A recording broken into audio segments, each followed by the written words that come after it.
நல்ல மழையில் கோயிலுக்கு போயிட்டுருக்கோம். கிளைமேட் செம்மையாக இருக்குது. நான் ஃபஸ்ட் டைம் வந்ததை விட இந்த தடவை எனக்கு ரொம்பவே பிடிச்சிருக்குன்னே சொல்லலாம். ஃபஸ்ட் டைம் வந்து நல்லா சம்மரில் வந்த மாதிரி இருந்தது. இப்போ நம்ம ரெய்னி சீசனில் வந்திருக்கோம். எப்படி இருக்குங்கிறத இந்த வீடியோவில் பார்க்கலாம். அனைவருக்கும் நாடி கார்த்திகை வணக்கம். எல்லாரும் நல்லா இருப்பீங்கிற நம்பிக்கையோட கோயிலுக்கு போயிட்டுருக்கோம் அப்படின்னு சொன்னேன் இல்லையா, அதுக்கு மேட்டூரில் காலையில் 10:15 கிளம்பக்கூடிய டிஎன்சிடி பஸ்ஸில் தான் நம்ம ட்ராவல் பண்ணி இந்த இடத்துக்கு வந்திருந்தோம்.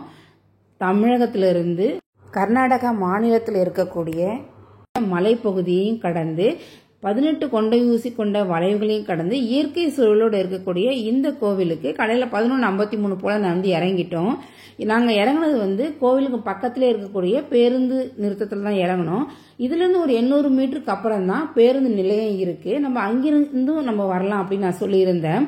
இப்போ நம்ம கோவிலுக்கு கிட்டக்கே இறங்கினதுனால இங்கிருந்து கோவிலுக்கு போக போகிறோம். இந்த வீடியோவில் கோவிலுக்கு இந்த மான்சூன் சமயத்தில் சூழ்நிலை எப்படி இருக்கு, இன்னைக்கு கூட்டம் எவ்வளோ இருக்கு அப்படிங்கறத தெரிஞ்சுக்கிட்டு மதியம் லஞ்சு சாப்பிட்டதும் இங்கிருந்து நாங்கள் கிளம்பும் பொழுது சரியான மழையில தான் நாங்கள் பெங்களூருக்கு கிளம்பியிருந்தோம். அது எத்தனை மணிக்கு பஸ் ஏறணும் அப்படிங்கிறதையும் இந்த ரூட் எல்லாருக்குமே தெரிஞ்சிருந்ததுனால நான் வந்து மலை அடிவாரம் வரைக்கும் இருக்கக்கூடிய மழைசாரல் பயணத்தை தான் நான் இந்த வீடியோவில் உங்களுக்கு சொல்ல போறேன். வாங்க வீடியோக்குள்ளார போகலாம்.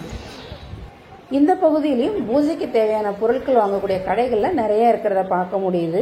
இன்னைக்கு ஞாயிற்றுக்கிழமை ஓரளவுக்கு கூட்டமும் அதிகமாக இருக்கிறதையும் பார்க்க முடியும் நம்மளால. இந்த மிகப்பெரிய மண்டபத்தை கடந்து தான் நம்ம கோயிலுக்குள்ளே போக போகிறோம்.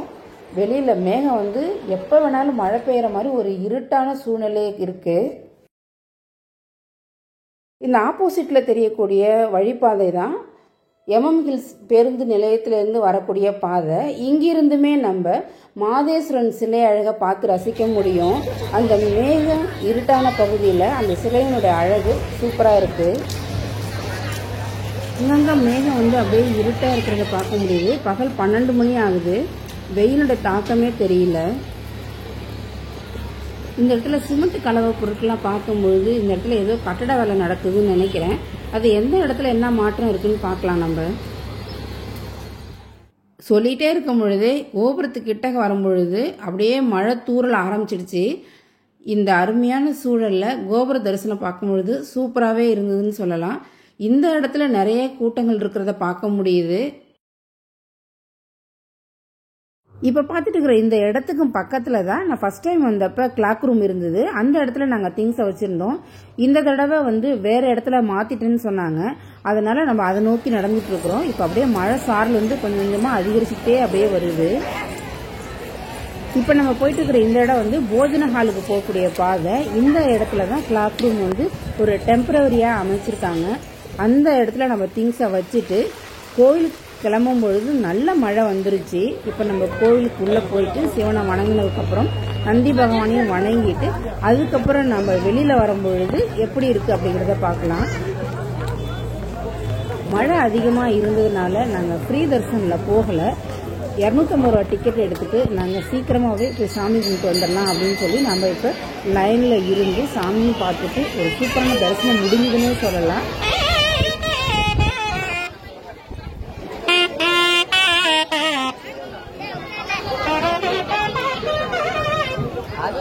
வெளியில் வரும்பொழுது இந்த தேர் வரக்கூடிய அந்த அழகெல்லாம் பார்த்து ரசிச்சுக்கிட்டே வந்தோம்.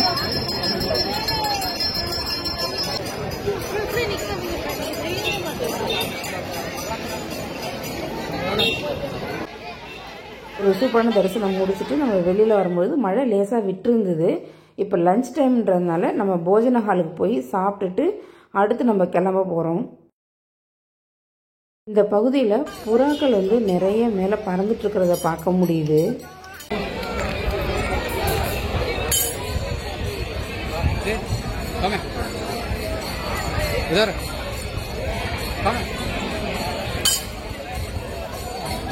அந்த தேர் திரும்பி வருது பாருங்க.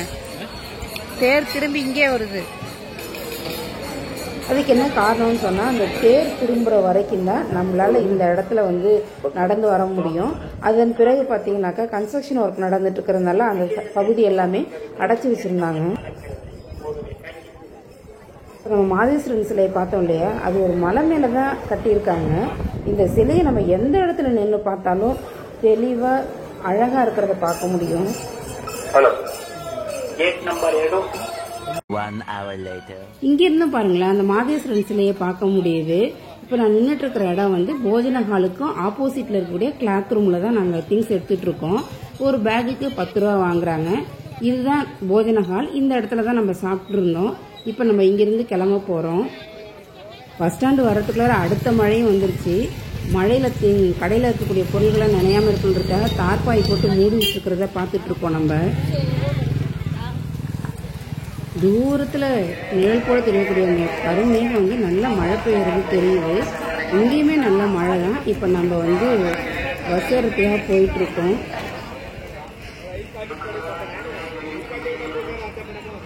சேலம் மேட்டூர் போகக்கூடிய பஸ்லாம் இங்கே இருக்கக்கூடிய இந்த பகுதியில் இருந்தால் கிளம்பும். ஆப்போசிட்டில் தான் பெங்களூர் போகக்கூடிய பஸ்லாம் நிற்கும். நம்ம அதை நோக்கி போயிட்டு இருக்கோம். இந்த பஸ் கொள்ளைகாலில் இருந்து எம்எம் ஹில்ஸ்க்கு அடுத்து மேட்டூர் போகக்கூடியதாக இருக்கு. இப்போ மதியம் சரியாக 2:05 ஆக்க போகுது. இந்த BS4 ராஜஹம்சா பஸ்ஸில் தான் நாம் இங்கிருந்து கிளம்ப போகிறோம். மழை நல்லா பெய்யுது. நம்மளுடைய பயணம் தொடங்க ஆரம்பிச்சிடுச்சு. நம்ம பேருந்து நிலையத்துக்கு அப்புறம் இப்போ வந்து கொண்டை ஊசி வளைவு கொண்ட பகுதியை நோக்கி வந்துட்டு இருக்கோம். இந்த சைடுமே 18 ஹேர்பின் பெண்ட் இருக்கு. இந்த கொண்டை ஊசி வளைவு வரும்பொழுது தான் நம்மளுடைய வலப்பக்கத்தில் படி தெரியுது இல்லையா, இந்த படி வந்து மலை அடிவாரத்தில் தொடங்கி இதுவரைக்கும் அமைச்சிருக்காங்க. இந்த பகுதி வந்து கோயிலுக்கு நடந்தே வர்றவங்களுக்கு பயனுள்ளதாக அமைஞ்சிருக்கு. மழைக்காலத்தில் இந்த பகுதியில் நம்ம பயணம் செய்யும் பொழுது சுற்றிலும் இருக்கக்கூடிய பசுமையை பார்க்க ரொம்ப அழகாக இருக்குது. நம்ம காலையில் மேட்டூர்லேருந்து கோயிலுக்கு வந்ததும் சரி, இப்போ கோவிலிருந்து நம்ம பெங்களூர் போகும்பொழுதும் சரி, 2 பாதையிலுமே அந்த இயற்கைக்கு பஞ்சமே இல்லாமல் அந்த அளவுக்கு நிறைவாக இருக்கிறத பார்க்க முடியுது. இந்த பாதையில் தான் நம்ம மலையில் பயணம் செய்யும் பொழுது ஒரு மலையிலிருந்து இன்னும் அடுத்த மலைக்கு நம்ம பயணம் செய்கிறது அந்த டிஃப்ரெண்ட் நல்லாவே தெரியும். இந்த பாதை வழியாகவுமே கோவிலுக்கு சொந்த வாகனத்தில் வரவங்களை பார்க்க முடியும். நிறைய பேருந்து வசதியுமே இருக்கு. மழை அதிகமாக பெய்யறதுனால ஓட்டுநர் வந்து நிதானமாக பொறுமையாக டிரைவ் பண்ணி போயிட்டு இருக்கிறத நம்மளால ஃபீல் பண்ண முடியுது.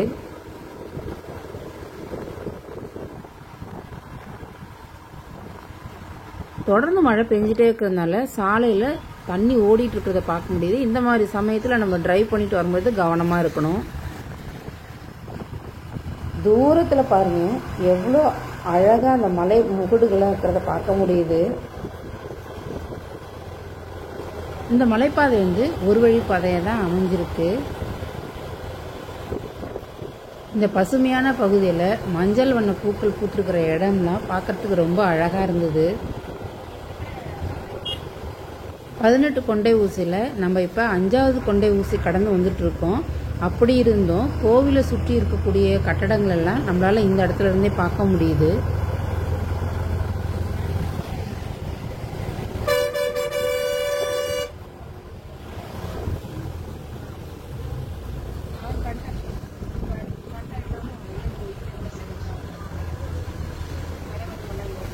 நம்ம இது வரைக்கும் ட்ராவல் பண்ணிட்டு வந்திருக்கோம். இன்னமும் மழை விடவே இல்லை. மழையோட தீவிரம் வந்து அதிகமாக இருக்கிறது தான் பார்க்க முடியுது.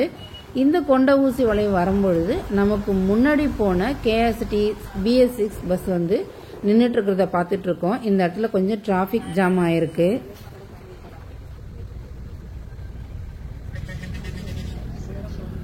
ஃபியூ செகண்ட்ஸுக்கு அப்புறம் இங்கிருந்து நம்ம ஸ்லோவாக மூவ் ஆக ஆரம்பிச்சிட்டோம்.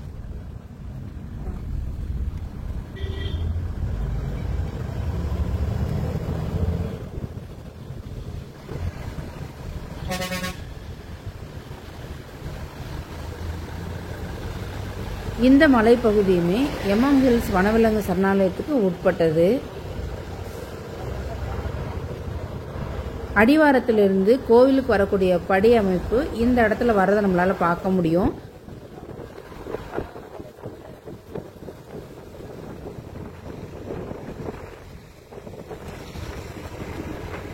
நம்ம 10வது கொண்டை ஊசி வளைவுக்கிட்ட வந்துட்டு இருக்கோம். இந்த இடத்துல வரும்பொழுது மழையினுடைய வேகம் கொஞ்சம் குறைஞ்சிருந்தது.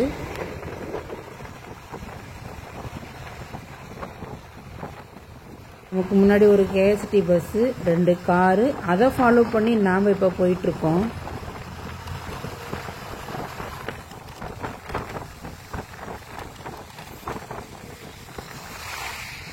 இங்கே மழை லேசாக விட்டுருக்கு. ஆனால் அடிவாரத்தில் மழை நிறைய பெய்யுதுன்னு நினைக்கிறேன். தூரத்தில் மேகம் வந்து ரொம்ப இருட்டாக இருக்கிறத பார்க்க முடியுது.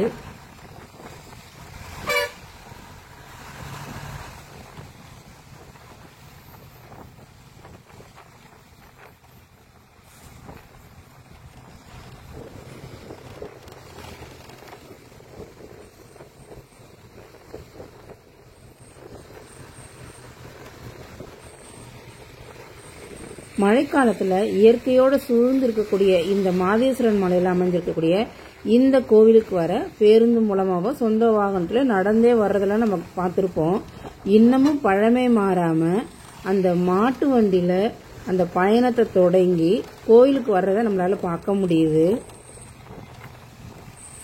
அந்த மாட்டு வண்டிக்கு ஒரு கலர்ஃபுல்லான தார்பாயை வச்சு கட்டி டெக்கரேஷன்லாம் பண்ணிட்டு பயணம் செஞ்சுட்டு வர்றது பார்க்கவே ரொம்ப அழகாக இருந்தது.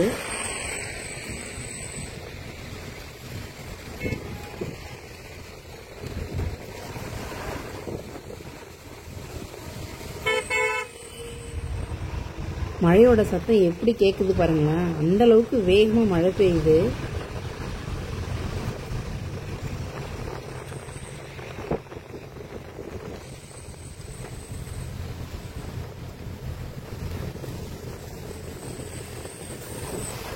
அடர்த்தியான மரங்கள் நிறைந்த இந்த அழகான வனப்பகுதியில் நம்ம அன்றாடம் பயன்படுத்தக்கூடிய பிளாஸ்டிக் பொருட்களை தூக்கி எறியக்கூடாது, அது வந்து இயற்கையை வந்து அழிச்சிரும் அப்படிங்கிற அந்த இன்ஃபர்மேஷன் போர்டு இருக்கிறத பார்க்க முடியுது.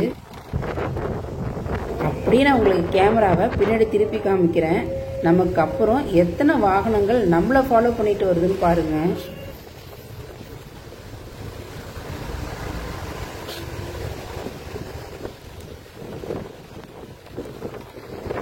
மழையிலேருந்து நம்ம இப்போ இறங்கிட்டு இருக்கிற இந்த சமயத்தில் மழையோட வேகமும் அதிகமாகிடுச்சு. நமக்கு முன்னாடி போகக்கூடிய வண்டி போகிறதே தெரியல, அந்த அளவுக்கு மழை அதிகமாக பெய்யுது.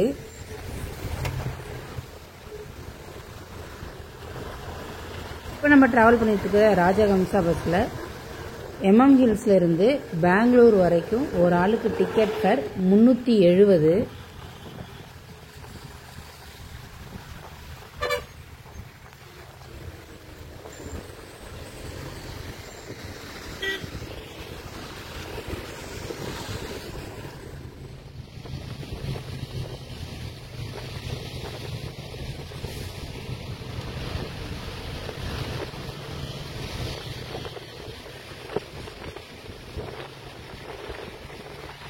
இந்த இடத்துலயும் படிகள் கொண்ட அமைப்பினுடைய பணி வந்து முடிஞ்சிருக்கிறத பார்க்க முடியுது.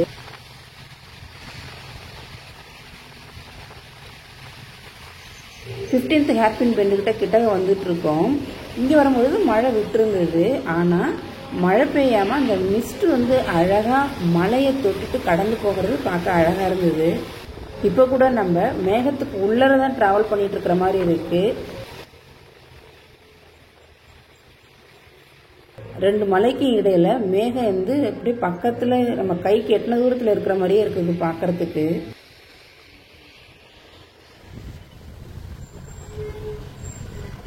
இந்த இயற்கையோட ட்விஸ்ட்டை நான் எதிர்பார்க்கவே இல்லை. இப்படி ஒரு அழகான தருணத்தில் நான் பயணம் செய்வேன்னு.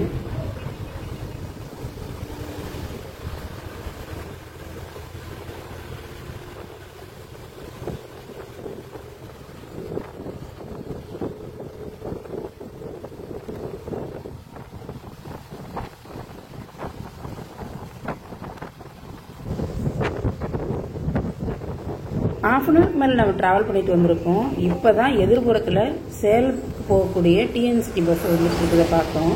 இது வந்து மைசூர்லேருந்து வருது.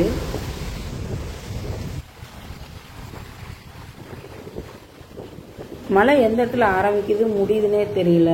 அந்த பகுதி எல்லாமே பாருங்க. இப்போ எதிர்புறத்தில் என்ன அழகாக அந்த மேகம் மலையில் அப்படியே அமர்ந்து இருக்கிற மாதிரியே இருக்குது பார்க்கறதுக்கு.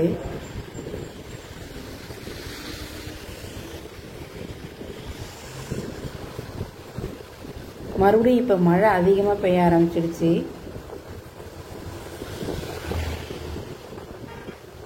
ரெண்டு நாளைக்கு முன்னாடி பெங்களூர்ல இருந்து சேலம் போன பதிவையும் சேலத்தில் இருக்கக்கூடிய பூலாம்பட்டி பகுதியில் படகு பயணம் செஞ்ச விவரங்களையும் நான் வீடியோவாக பதிவிட்டிருக்கேன்.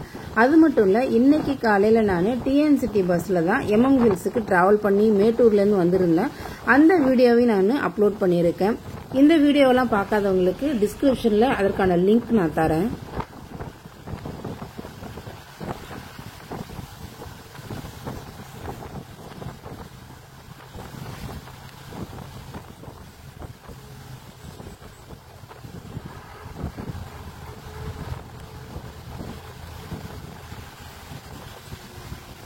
நம்ம இந்த பகுதியில் இப்போ வந்துட்டு இருக்கோம் இல்லையா, இதுவே நம்ம பெங்களூர்ல இருந்து இந்த இடத்துக்கு நம்ம வந்தோம் வச்சுங்களேன். இந்த பகுதியிலிருந்து நம்ம மலையினுடைய அடிவார பகுதியை பேருந்திலிருந்தே பார்க்க முடியும். அழகா இருக்கும் அது பார்க்கறதுக்கு. அதை நான் டிராவல் பண்ணும்போது உங்களுக்கு வீடியோவா அப்லோட் பண்ணியிருக்கேன்.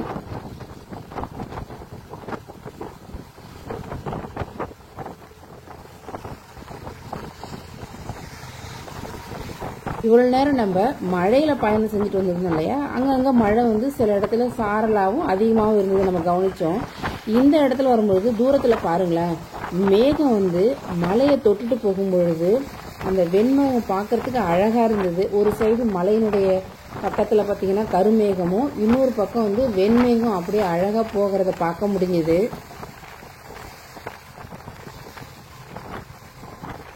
கண்டிப்பா லைஃப்ல இந்த மாதிரி இடத்துக்கு நம்ம ஒரு தடவையாவது டிராவல் பண்ணிட்டு வரணும். அதுவும் இந்த மான்சூன் சீசன்ல வரும்பொழுதுதான் இன்னும் சூப்பரா இருக்கும்.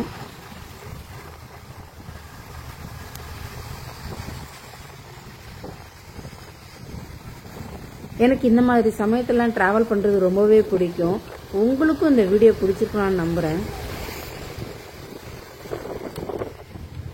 பெங்களூர்ல இருந்து எம்எம் ஹில்ஸுக்கு டிராவல் பண்ண விவரங்களையும், திரும்ப நான் கோவிலிருந்து பெங்களூருக்கு BS6 KST பஸ்ல டிராவல் பண்ண விவரங்களையும் நான் வீடியோவா பதிவிட்டிருக்கேன். இந்த வீடியோக்கான லிங்க் நான் ஃபர்ஸ்ட் கமெண்ட்லயும் டிஸ்கிரிப்ஷன்லயும் கொடுக்குறேன், போய் பாருங்க.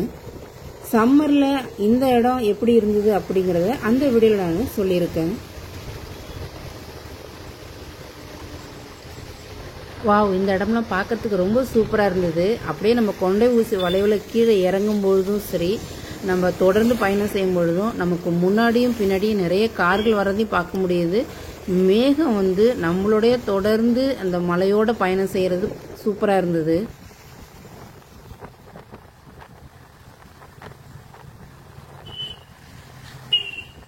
இந்த அழகிய தருணத்துல இருக்கக்கூடிய பயண விவரங்கள் சொன்னது உங்களுக்கு பிடிச்சிருந்தது அப்படின்னு சொன்னா லைக் பண்ணி உங்க ஃப்ரெண்ட்ஸுக்கும் ரிலேட்டிவ்க்கும் ஷேர் பண்ணுங்க. மறக்காம இந்த வீடியோ எப்படி இருந்தது அப்படிங்கறத கமெண்ட் பண்ணுங்க. அடுத்து வர தொடர் லீவுக்கு ஒரு சூப்பரான பயணத்துக்கு நாங்க தயாராயிட்டோம். நாங்க எங்க போக போறோம் அப்படின்னு உங்களால கெஸ் பண்ண முடிஞ்சிச்சுன்னா கமெண்ட் பண்ணுங்க. இத மாதிரி தொடர்ச்சியான வீடியோ பாக்குறதுக்கு என்னோட சேனலை மறக்காம சப்ஸ்கிரைப் பண்ணி பக்கத்துல இருக்கிற பெல் பட்டனை ஆல்ல வச்சுக்கிங்க. அப்பதான் நான் அடுத்தது போடக்கூடிய வீடியோ உங்களுக்கு நோட்டிபிகேஷனா சேரும். நம்ம இப்ப மலையடிவாரம் வரைக்கும் தான் பார்க்க போறோம்னு சொன்னோம் இல்லையா, அதுக்கப்புறம் ஆஸ் யூஷுவல் ரூட் தான் கொள்ளைகால், சாம்ராஜ் நகர், கெங்கேரி வழியா நம்ம பெங்களூர் போக போறோம். இதோட என்னோட வீடியோ எண்ட் பண்ணிக்கிற நேரம் வந்தாச்சு. நம் சொந்தம் தொடர மீண்டும் ஒரு புதிய வீடியோவில் சந்திப்பது உங்கள் நாடி கார்த்தி. தேங்க்யூ ஃபார் வாட்சிங். நன்றி, வணக்கம்.